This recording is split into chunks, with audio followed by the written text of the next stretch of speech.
عرض سلام خدا قوت پیج دوستان پیج لوازم خانگی هاشمی. دوستان یخچال استوک برامون اومده، دراش ضربه خورده، داریم دراشو باز میکنیم بفرستیم ترمیم بشه.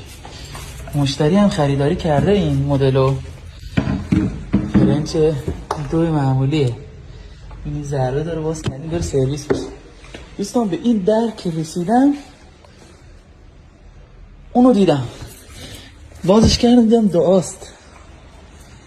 این بار لندنه، این بار لندنه، اومده دبی بسته بندیش کردیم و بردیم. خدا سرشاهده پرام ریخته. ببین اینو بازش کردم دیدم دعاست، گفتم یه فیلم ازش بگیرم. نگاه چی نوشته. میخوام یه فیلم قشنگی ازش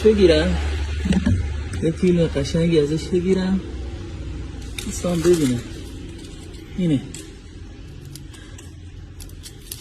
نگاه چسبیده، با زعفرون هم نوشتن. خب ببینیم چیه. کاملا انگلیسی نوشته شده. این جاهاش هم انگار زرده، انگار با زعفرون. نگاه این انگلیسیه، عربیه، چیه؟